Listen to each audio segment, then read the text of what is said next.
We are live captioning our meetings. Please look in the chat window of our WebEx meeting where you will find a link. Please click on that link to open a web page with the live captioning. And we have a few substitutions today. Dr. Veronica Ippolito for Dr. Greg Peterson and Dr. Monica Castaneda for Dr. Tiffany Hernandez. So as long as everybody can still hear me, I will call to order the agenda review meeting of the Maricopa County Community College District Governing Board of April 9, 2024. And today we'll review the agenda for the April 23rd, 2024 board meeting. Now, again, for the record, I will do a roll call vote of the board members, and hopefully they can all hear me. Mr. Burnett. I'm here. Perfect. Ms. Butler. Present. Ms. Davis. Present. Dr. Narini. Present. Which is incredible, by the way. Glad that you're with us. Ms. Smith. Present. Ms. Sullivan. Here. Dr. Thor. Here. And I'm here as well. So we have a full contingent of the board members. So as you know, the purpose of our discussion this afternoon is to walk our way through the agenda that will be set for April 23rd and see if there are questions or information that's needed in preparation for that meeting. And so let's start with, obviously, we have our normal call to order, the student life reports, the faculty exec council report, adjunct faculty, staff representation. We have some emeritus awards and a very important award from Dr. Gonzalez. And then we will move into the citizens interim, and we will see if we have anyone that wishes to speak. And if you want to do so, you will want to sign up in advance if possible. And let's go on to the consent agenda. Item number 2 is obviously the approval of faculty emeritus distinction to Angela Kwan, as well as the approval of faculty emeritus distinction to Kay Hilder. I presume there's no questions about either one of those items. Item number 4 is the approval of a 5-year contract with CBRE to provide the commercial real estate services for the district and foundation effective 5/1/2024. Any questions or comments about that item? If not, item 5 is approval to award a contract to Blink Network, LLC for electric vehicle charging stations at multiple Maricopa County Community College District locations. Questions or concerns on that item? Not. Item number 6 is approval of a partial guaranteed maximum price contract, amendment number 3 for the district-wide central plant upgrades and repair in a multi-phase project in the amount not to exceed $2,270,324 to Pueblo Mechanical and Controls, LLC. Any questions or comments, board members, on that? Moving on to item number 7, approval for project initiation for the remodel of 8 computer information system classrooms located in the Estrella Ha building at Estrella Mountain Community College with a total project budget of $1 million. Any questions on that item? Okay. Moving on to item number 8, approval to issue a purchase order to JBS Roofing in the amount of $468,832 for the Student Union Building roof restoration and repair project at Glendale Community College. Any questions or comments on that item? Item number 9 on consent is approval of extension of the existing purchase agreement with the Cranium Cafe, LLC, doing business as Connext Ed Software for all 10 Maricopa County colleges commencing May 1st, 2024 through August 31st, 2025. Questions? Number 10, approval of the governing board for an intergovernmental agreement, IGA, between Paradise Valley Community College and the Western Maricopa Education Center, WestMAC, to provide educational services for concurrent enrollment program related to esports at the Paradise Valley Community College campuses. Any questions? Item number 11, approval of curriculum item courses, modification 14, new 4, and deletions, 28 occupational programs, modifications 3, and 1 deletion. Any questions on those curriculum item changes? Not. Item number 12, approval of resubmitted course fee changes. All of us got information on this for the spring semester, physical year 2024-2025. Are there questions or comments? Dr. Narini?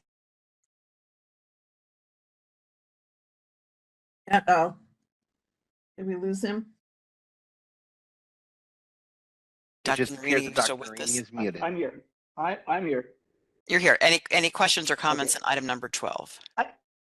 I did. I appreciate the response back. I didn't get it until late last night. Well, or it's early this morning. My concern was just, well, a couple things. And I'm trying to juggle the phone, trying to read the responses and that sort of thing. Are those some, do we have some new fees in there? But we'll start with that. Dr. Gonzalez, who It can looks like answer Dr. Narini's questions? It looks like those photography fees are fees that weren't included in last month's requests.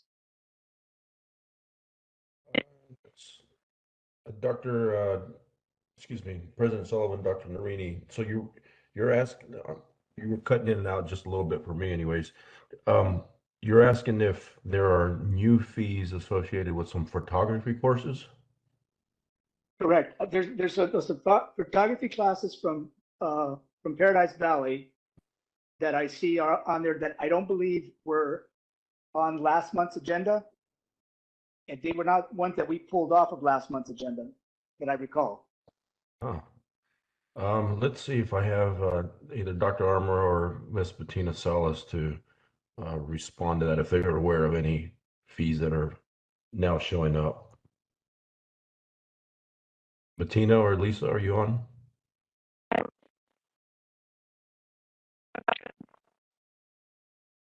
This is Bettina, Dr. Gonzalez, and I'm happy to defer to Dr. Armour, or I'm happy to answer.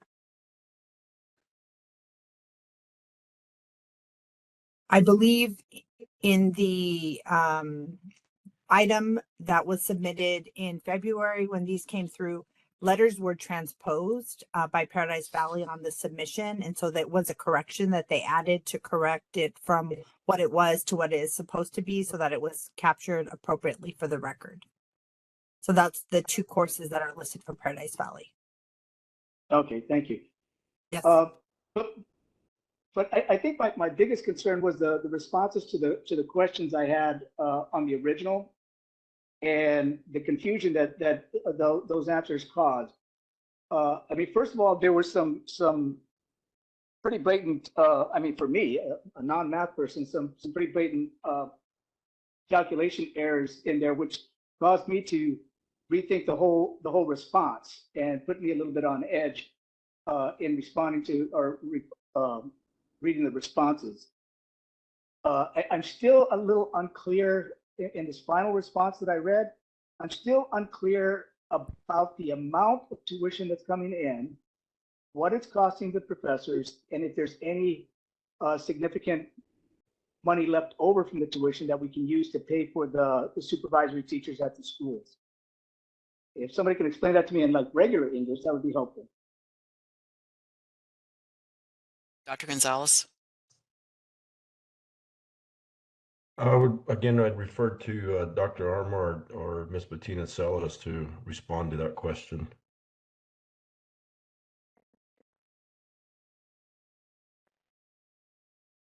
I'm happy to answer Dr. Gonzalez. This is Bettina Salas. And please, Dr. Armour, if at any point you'd like to step in, I'm more than happy to turn it over to you. I think it's a complicated answer, Dr. Narini, as evidenced in the rather lengthy response that you received. At this point in time, it's a couple of things. So number one, the number of students that was originally calculated when that calculation was done, it was done based on 6 students, not 12 students. And so that adjustment was made. And I think the faculty members from the 3 colleges that are collaborating on this, in addition to the leadership from those colleges and the bachelor's team, kind of got together and tried to understand what maybe had been misrepresented or presented in a way that was misleading. But so much of it depends on whether or not the course is taught by a residential or an adjunct faculty member associated with the cost of attendance. And I think the differential tuition, the amount that's available, there have not been permanent decisions about where that money is going to go. And again, Kim Grinio, if you're on the call and those decisions have been made, I know that those were still being decided on what's happening with the difference between the upper division and the regular tuition and fees that we gather for tuition. It's not a straightforward answer. And if we need to be able to have an opportunity to kind of sit down with you and walk through a couple of scenarios once you return, we're happy to do that, because there's so many variables. And I think we also asked Dr. Frank Wilson to kind of give us a second set of eyes to make sure that we were representing the facts in the most straightforward way possible. Unfortunately, there are so many variables associated with calculating the tuition, the cost of faculty instruction, and then the programmatic costs associated with these courses, that it isn't just a straight answer. And I'm sorry that I can't give you anything more definitive than what we've provided in the response. If there's something in particular, one of the points that we've provided that you'd like us to clarify, I'm happy to try to do so. Okay, how about we start with, how many classes are we talking with Rio Salado aside? How many classes are we talking about here? We are talking about 2 courses being offered at each of the 3 institutions that offer the elementary education, special education bachelor's degree. So we're talking about 6 courses then, right? 6 courses with an unknown number of sections at this point in time, yes. Okay, but in the request, it calculated as one section of 12 each, if I recall. Correct. And so if we assumed that each section, each institution was going to offer one section, we could make a calculation based on that. I think some of that's going to be based on demand for enrollment in those courses, which it could be more than one section, but yes. So what would be the maximum amount of courses we would be talking about? That is a question just I would have to guesstimate. defer to the colleges.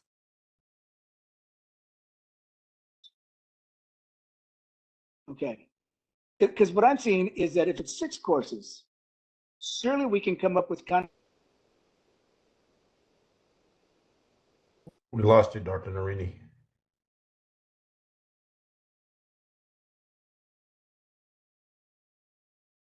Are we not? And I understand Dr. Armour is having a challenge getting in too. Mhm. Dr. Narini?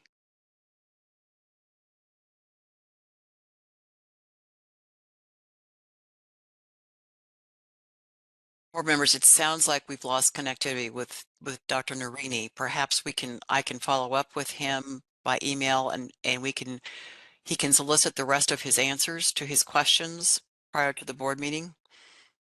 This is Ms. Sullivan, Ms. Bittersmith, if I could Please, comment. go ahead. You know, his questions are pretty consistent from our previous, all of our experience with him regarding course fees, et cetera. And, he's very diligent in wanting to track these down, certainly in his appreciation of the positions for students. I do appreciate that there's a lot of complexities to this, and thank you, Ms. Ellis, for bringing that up. I'm wondering, given that, it does beg questions around communications, when we get things, when we don't. I know that's lingering. I'm not clear. I have a memo from March 27, a follow-up to course questions. I don't know if there was any other communication beyond that between anyone else, but perhaps because of his intense interest in this, we need to defer a conversation on fees before we approve them, certainly in a consent agenda. So hopefully we will have better communication, or maybe he'll be in a different location. Maybe he'll be in Hanoi instead of Bangkok, who knows, on the 23rd.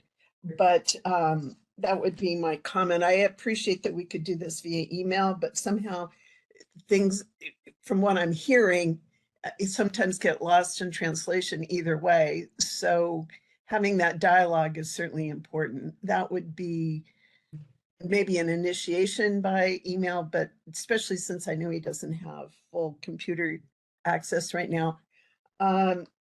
So that would be my comment, is either we delay this in a greater discussion at the board meeting, or we delay that until he comes back and has a chance to go orally discuss instead of just question and answer via email. May be complicated, but it seems that it has merit to do that.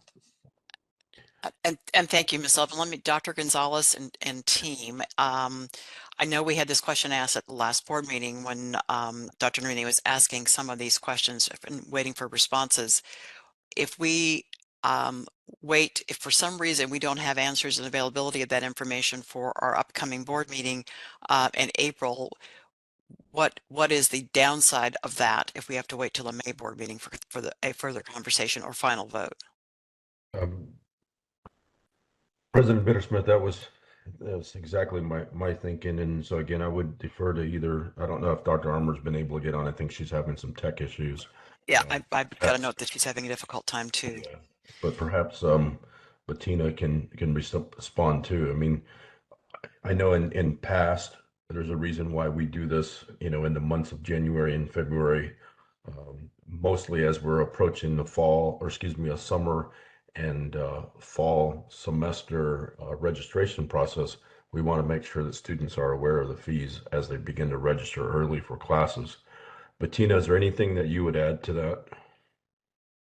No, Dr. Gonzalez, I think if the course fees were not approved in enough time, we would likely have to delay. If the course fees were approved in a subsequent term, we would have to delay the ability to either offer the course or to assign the course fee to a future term once there's appropriate time to notify students, because what we don't want to do is have students enrolling in courses and then assign the fee after the fact. So that's a commitment that we've made to try to make sure that as the student is going into an enrollment cycle, they know what the fees are. And so we would likely then need to delay into the spring semester. So Bettina, because these are new courses, they're bachelor level upper division courses. Correct. This would be the first time that we are offering these and assessing these fees, correct? That is my understanding. Yes. Yes, we are not offering. We are not offering the courses yet and have not assigned the fees yet. You are correct. So does that answer that question for you, President Bittersmith? It does. So it sounds like our best course of action, Bettina and Dr. Gonzalez and Dr. Armour, if she can hear, is for us to try to establish connectivity with Dr. Narini post this meeting, see if we can get his answers so that he is prepared and ready to go for our April board meeting. So we'll set that as our goal, and if not, then we'll have to determine what our next steps are. Are there any objections to the board for us moving forward in that fashion? I have no objection. This is Marie again. But I do feel that the answers need to be distributed to all board members, or the discussion, not just with Dr. Narini. I mean, he certainly piques my curiosity. The other piece is, I guess is a question, is the course fee committee meeting, have they reviewed all of this? I don't know if, I expect it was ongoing work. So I'm curious about that. Dr. Gonzalez? Sure, President Bittersmith, Mrs. Sullivan, I believe that the original intent of the fees committee was to develop a process by which it would evaluate, by which colleges, I should say, and those who are asking for fees would go through. I'm not aware of it being formed to continue to monitor and approve fees as they came through the organization as a whole, if that makes any sense. Have discussion. Yeah, Yep. I guess I was a little bit, that's why I asked the question. I'm a little bit confused on that. I know that when they gave the report, or when the report was given in conclusion or at some point in the summary, the interest expressed at the time was that there be some ongoing conversations. And given that these are new courses with new fees, I don't know, it seems that at least going forward, maybe that's something to reflect on as a status, so we don't run into this concern again in quite the same way. And I want to be clear, I know, well, anyway, I'm done, sorry. Sure. And if I may add, I've had some conversations with Dr. Narini during our one-to-one meetings. Um, I think his intent is to ensure that whatever fees we are charging are fair and that we're not doing this in excess, in order to provide as an affordable, accessible experience to our students. So we understand and understand that there's a good intent behind all of this. And so we want to make sure that we are answering his questions and your questions so that whenever our board votes on these, they do it with full knowledge of what, when, why, and where. And I certainly appreciate the situation around alerting students, and we don't want to delay any classes, but I also think this is an important conversation. I know that thinking back through the conversations around the fee committee, there were some recommendations on policies. And did we implement those? Are those in place on process? I don't know. Um, Dr. Gonzalez. yes, President Bittersmith, Mrs. Sullivan. Bettina, would you please speak to, I mean, you were on this task force that was formed, maybe reminding us of why it was formed very quickly though, and the work that was done and what next steps were to be. I think that might help answer some of the questions that Ms. Sullivan has as well. Thank you. Sure, because absolutely. There were- I too recall there being conversations on the group perhaps continuing in some way. I think the question is, what was it going to continue to do? The policies, I think there were some recommendations on policies, steps. So, okay, thank you. Please go ahead. Bettina? Dr. Gonzalez, and board members. So there were a series of recommendations. You are correct. One of them was around standardization. And so I think this, although it is been a little more complicated than we had hoped, is actually a perfect example of the collaboration and standardization that we're hoping to have across colleges and across disciplines in establishing course fees. So the establishment of these fees in particular were done through the discipline of education. It was normed against industry standards in the state and against regulatory requirements for this type of programmatic delivery. And so one of the recommendations that is coming forward is that we put the standardization as a standard operating procedure to the instructional council. So that's a big part of the researching industry best practices, standards, and creating those and bringing those forward as academic disciplines. We had a number of faculty members, including our current faculty executive council president, who served on that. Those recommendations are moving forward, and this was an example, I think, of how the colleges came together to do that collaboration. A number of student-facing recommendations have also been brought forward to create more transparency in the class schedule, in student-facing things like their bill and standardization within the class schedule. There's also in this year's catalog comment pages, which you will see a little bit later, maybe next month, some of the policy changes that will allow students to receive refunds and to request refunds of course fees in particular cases. And so that work is moving forward. The series of recommendations would not be fully implemented until spring of 25 because some of them are cyclical, as I mentioned, depending on enrollment cycles, on board approval cycles for things like tuition and fees and other administrative regulatory changes to policy through the comment pages and things like that. So those are ongoing. We'd be happy to provide a current status of all the recommendations that were shared in the October update to the board and kind of what their current status is. If that's also something that is of interest to the board, I'd be more than happy to provide that. My only comment, being certainly someone who tries to stay up to date, heaven help me, is there a way to get regular updates quarterly or not just when we're approving fees, but in general? That would be helpful for me anyway. And I'm only one, I understand that, but that would be helpful. same way that we send the responses to Elsa to ensure that it gets to all the board, I'm more than happy to send maybe quarterly updates on the status of course fees in particular, since that is a topic that was charged to the task force and that is of ongoing interest to the board. We can provide quarterly updates on that work. If that's something that the board is interested in seeing from us, we can accommodate that. Thank you. I Bettina, think that would be helpful. Yeah, Sorry. it does sound like that would be helpful for the full board. In the interim, resolving the immediate question, unless the board tells me otherwise, it sounds like we need to establish some kind of mechanism to communicate answers to Dr. Narini between now and our April board meeting. But obviously those answers, if we do those by email, can come back to the full board, so that we have advantage of that as well. Is that doable, Dr. Gonzalez and your Yes, team? President Bittersmith, yes, we're absolutely able to do that. And I think we need to learn a little bit more of what the board's interests are around with this quarterly update.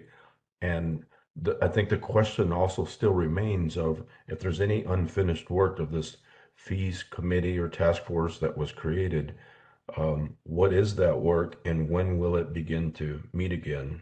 Because there seems to be a disconnect among folks in Maricopa as to whether that's going to continue, should continue, and what will it do. Bettina, is there anything you can add to that or respond to that? Yeah, so thank you for that clarification, Chancellor.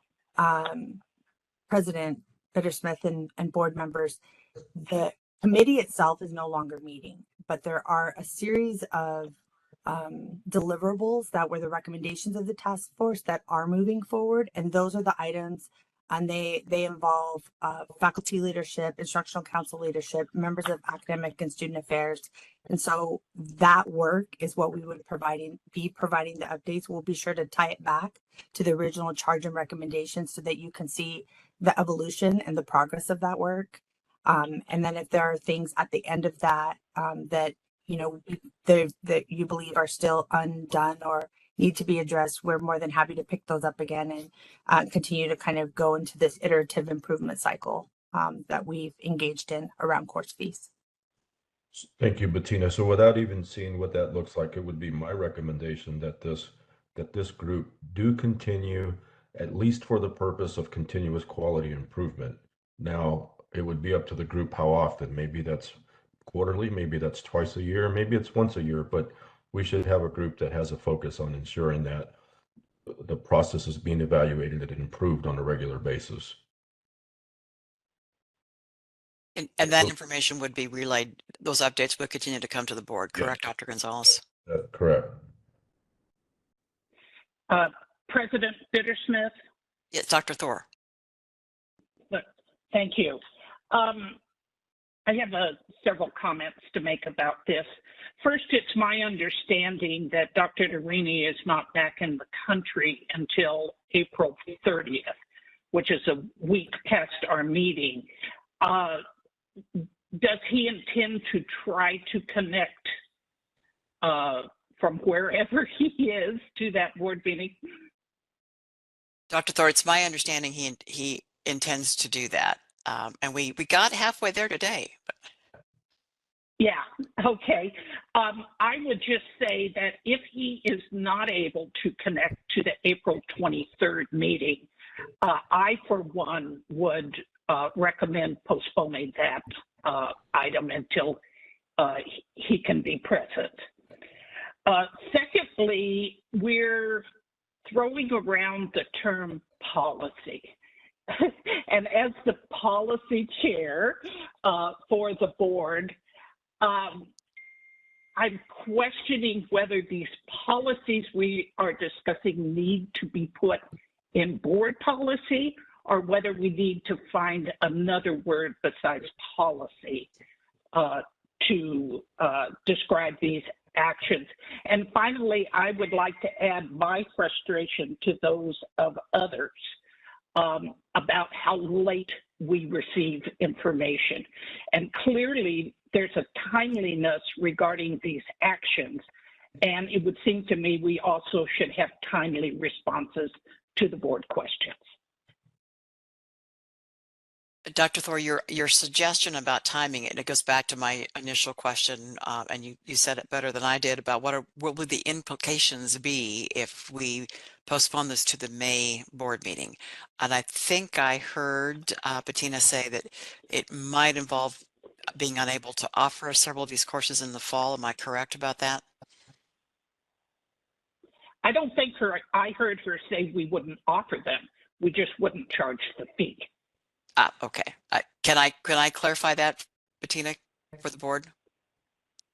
I would need to go back to the offering colleges to provide a definitive answer, because if it is student teaching and they need to place students and the high school instructors are expecting some sort of compensation, I'm not sure if they've been able to do that. So I will follow up directly with Real Salado, Glendale, and Paradise Valley to get a positive answer on that. Because that would be important for the board to know as well. President Bittersmith, I received a text from Tom Narini just now saying that he can still hear our discussion. He's just unable to participate. Well, can he, if he's hearing our discussion, Tom, can you text back to Dr. Thor and let us know if our thought process on timing here works for you?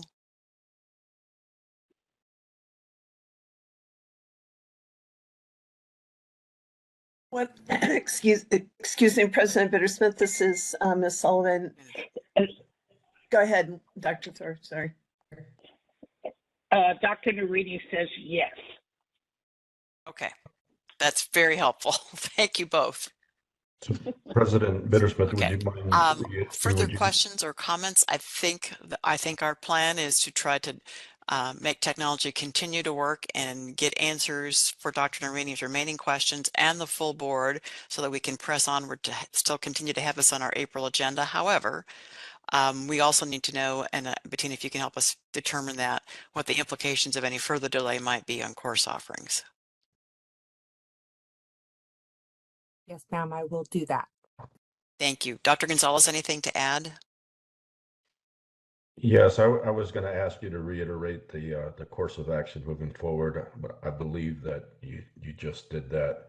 And there are questions about the fees of other courses on here that aren't the education courses. And so can we say that those are able to move forward as part of the approval of the original batch of course fees request? My understanding, I don't want to speak for Dr. Narini, but if Dr. Thor is willing to do the continued relay with him, that would be helpful. My understanding is that obviously we talked about moving forward with those that the answers had been satisfactory or there were no questions on. Is that the rest of the board's recollection?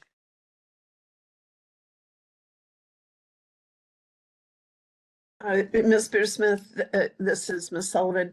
I was not part of the original conversation. I believe was at the February board meeting. So I can't respond to what I heard other than I did look at some minutes. I think there might be some further questions on a couple of them, maybe the cosmetology concerns at Gateway and others from what I gather. I know that there have been responses, but there may still be some lingering pieces. And I was trying to listen and I thought I did, but when we said that if for some reason Dr. Narini couldn't participate in the next April meeting, given that he returns on the 31st, I don't think there was any intention that we wait till the end of May to have that discussion, but that we would follow through pretty quickly after his return to have a discussion on this so that we could be clear. It's not the discussion, it's actually the formal board approval. Yeah, the formal board approval. Yes, thank you. President Bittersmith, if I may, this is Bettina again. Yes, please. In the document where we had provided the second set of responses, I believe Elza sent it to the board on April 4th. In that document, Dr. Narini had indicated that at least for the beauty and wellness courses that were submitted by Gateway, the responses were sufficient for his questions, and he I'll quote him. It says, "With the corrections made and explanations given for the courses above, I am happy to have these requests move forward for approval." And that's specific to beauty and wellness. Hence my And question, whether we can move President- forward. Yeah. President Bittersmith, Dr. Dr. Thor? Narini says yes. Dr. Narini says yes, as long as they are updated in the agenda. Understood. Thank Thank you you, for that. Dr. Thor and Dr. Narini. Or other board members' comments, direction? I believe our plan of, let me recap what I believe the plan of action is that we're going to continue to try to provide answers to Dr. Narini on his remaining questions. Those answers will be shared with the full board. We will, understanding that we have answers that have been given and the board has seen and there are no further questions, we'll be able to do at the very least some of the approvals of the course fee changes at our April board meeting. But if there's anything that's still unresolved, that may have to wait till after Dr. Narini's return. Is that consistent with the rest of the board's understanding of where this conversation is about to end? President Bittersmith, it's Donna, and I would agree with you. I would also agree with what the Chancellor said about Dr. Narini's, why he's doing this. I think he's all about doing stuff for the students, which I commend him for doing. But I also think that at the beginning of this discussion today, didn't he bring up something about photography courses?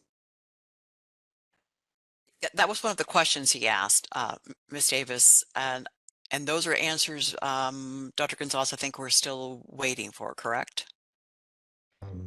No, excuse me, President Bittersmith, Board Member Davis, Bettina responded to his questions and he seemed to be satisfied with the responses that she provided related to the photography courses. Ms. Davis? So we're basically just looking at the teaching fees. Then, am I correct? That's my understanding. And Bettina, is that your understanding as well?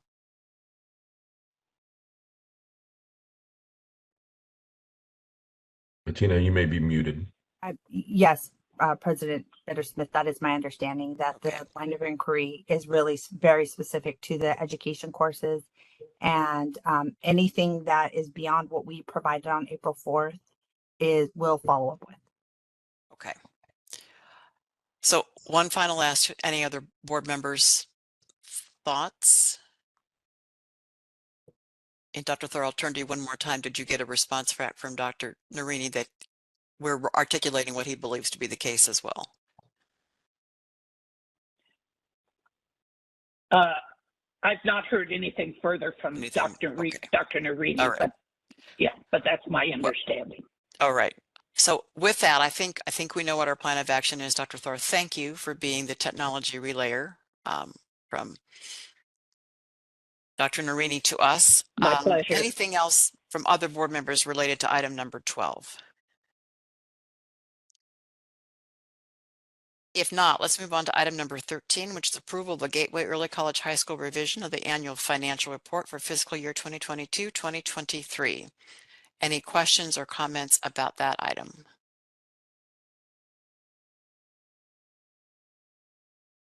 Hearing none, let's move on to the non-consent action items.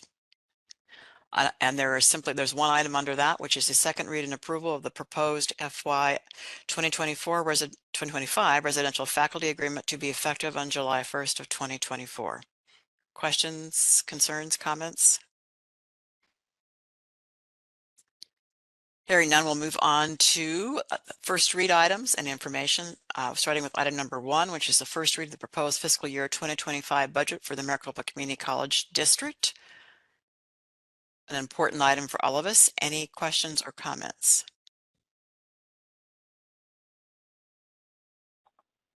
President Not, we'll move on Bittersmith. Oh yes, Dr. Thor.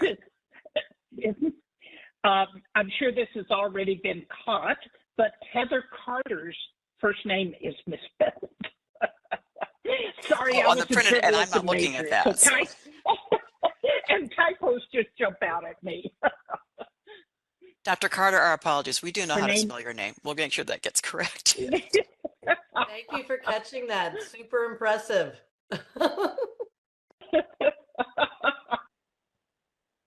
Item number 2, and there are still moving pieces coming forward. We have some of these already. The Arizona Auditor General Summary of Maricopa County Community Colleges District FY 2023 Annual Comprehensive Financial Report, report on internal control and compliance, and on a single audit report. Obviously, we will have the Auditor General's office here, the agenda to make a report following up with other information that will come from our team. Are there questions or comments? Dr. Gonzalez, anything you want to add? President Bittersmith, just that after the auditors have presented, as you stated, our team will follow up and provide our response and, more importantly, direction to correct whatever findings may be shared. Right. Great. Thank you very much. President Bittersmith, this is. Yes, Ms. Sullivan. Yes, thank you. I want to go back to the first read of the budget. I wanted to thank everyone who worked on that dynamic, large budget presentation that we received. And thank you for catching, the typos. There's things.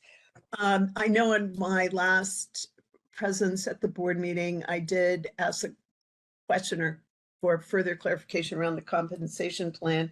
So I want to say thank you for the compensation plan update.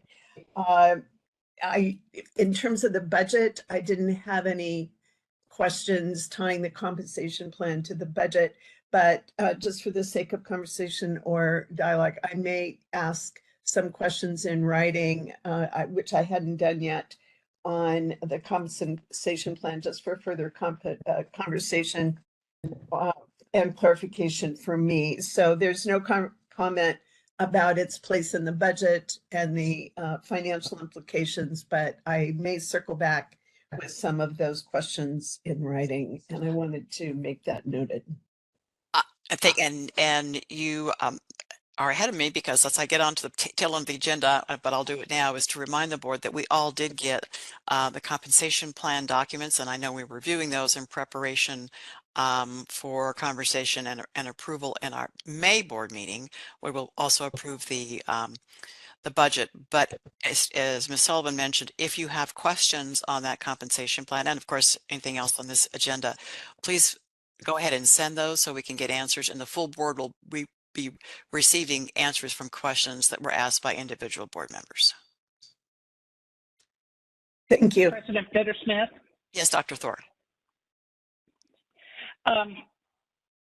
I understand that there are some board members who are interested in seeing us reduce the number of work sessions that we have.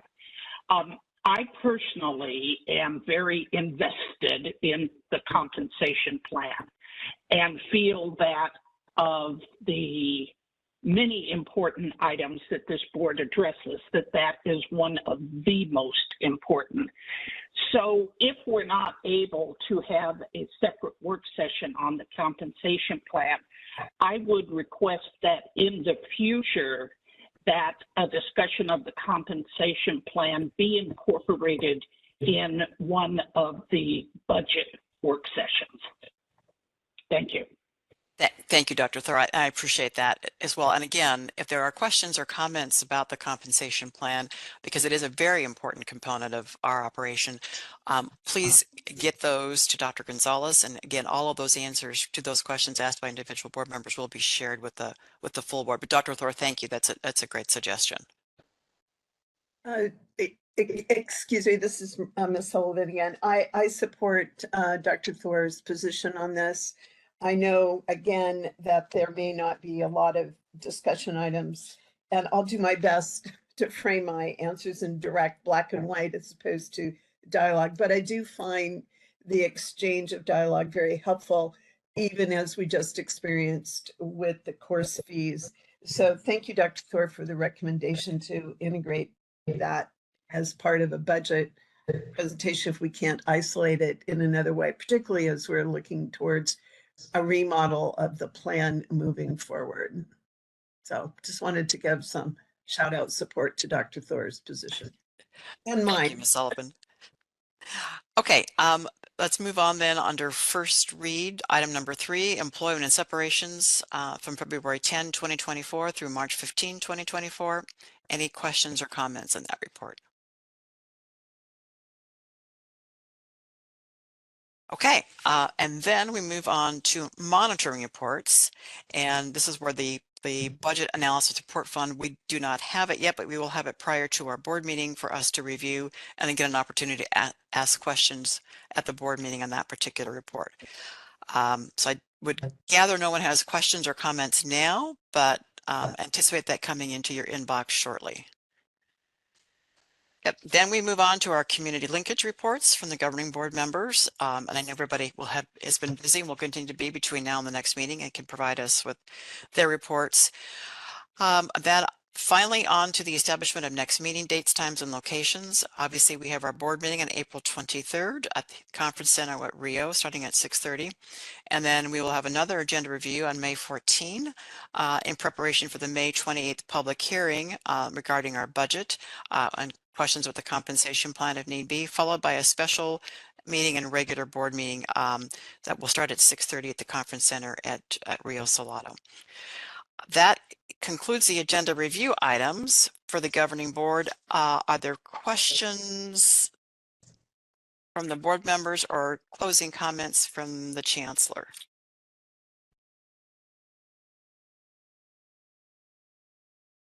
Hearing none, that concludes our agenda review meeting this evening. It is now 5:20 according to my watch, and board meeting is now adjourned. Have a good evening, and Dr. Marina, if you can hear us, safe travels.